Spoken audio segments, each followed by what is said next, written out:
Tujuan hukum menurut Rosbaum dalam Harun UTH 1998 ada 12 tujuan hukum yang kemudian dipersempit menjadi 4. Yang pertama yaitu menjaga ketentraman dan kedamaian masyarakat. Yang kedua adalah menyelesaikan suatu perselisihan terjadi dalam masyarakat dengan seadil-adilnya sehingga terjadi ketertiban dan keamanan umum.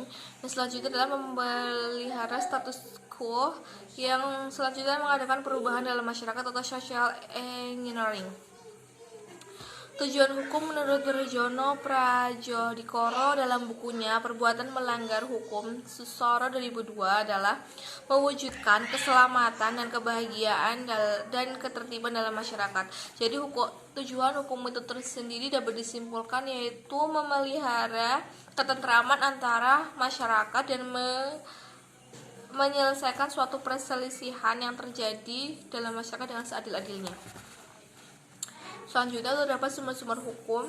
Sumber-sumber hukum adalah suatu yang menimbulkan aturan-aturan yang mempunyai kekuatan yang bersifat memaksa, yaitu aturan-aturan yang jika dilanggar itu akan mengakibatkan sanksi tegas dan nyata.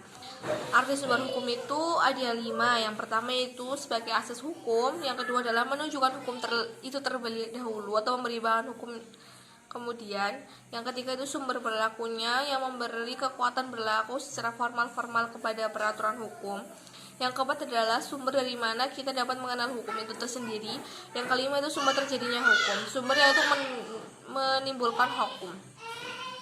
Sumber hukum itu ada 2, yaitu sumber hukum menurut material dan sumber hukum formil. Material yaitu tempat dari mana materi hukum itu diambil, jadi merupakan faktor pembantu pembentukan hukum dan dapat ditinjau dari berbagai sudut. Yang pertama yaitu undang-undang. Undang-undang adalah peraturan negara yang mempunyai kekuatan hukum, mengikat dan diadakan dan dipelihara oleh negara. Undang-undang itu dibagi menjadi 2, yaitu undang-undang formil dan undang-undang material. Undang-undang formil itu apa sih? Undang-undang formil itu yaitu keputusan pemerintah yang merupakan undang-undang karena cara pembuatannya. Undang-undang itu dibuat oleh presiden dan DPR. Yang kedua adalah undang-undang material. Undang-undang material itu setiap keputusan pemerintah yang menurut isinya itu mengikat langsung setiap penduduknya, yaitu berlakunya undang-undang yang menurut tanggal yang ditentukan sendiri oleh undang-undang itu sendiri, yaitu pada saat yang diundangkan. Yang kedua pada tanggal tertentu. Yang ketiga ditentukan berdasarkan surat. Yang keempat itu ditentukan kemudian dengan peraturan lain. Berakhirnya undang-undang itu seperti apa? Berakhirnya undang-undang itu tidak lain yaitu ditentukan oleh undang-undang itu sendiri. Yang kedua dicabut secara tegas. Yang ketiga yaitu undang-undang lama bertentangan dengan undang-undang baru.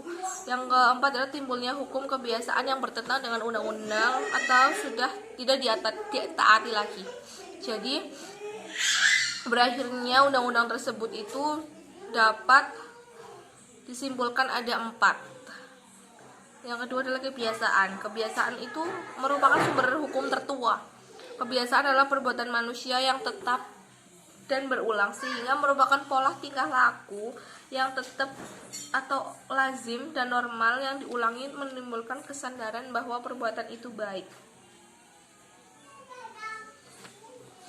Yang ketiga yaitu jurisprudentik.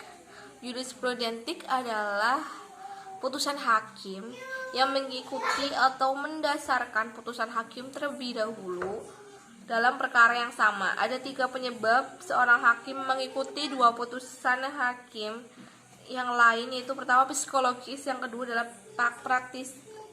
praktisi. Apa sih psikologis? Psikologis adalah seorang hakim mengikuti putusan hakim lainnya. Kedudukannya lebih tinggi karena hakim adalah pengawas hakim di bawahnya. Putusan hakim yang lebih mempunyai gezek karena dianggap lebih berpengalaman. Yang kedua adalah praktisi, mengikuti 2 putusan hakim lain yang kedudukannya lebih tinggi yang sudah ada, karena jika putusannya beda dengan hakim yang lebih tinggi, maka pihak yang dikalahkan akan melakukan banding atau kasasi kepada hakim yang pernah memberi keputusan dalam perkara yang sama agar perkara diberi putusan sama dalam putusan sebelumnya. Yang selanjutnya adalah traktat. Traktat adalah perjanjian yang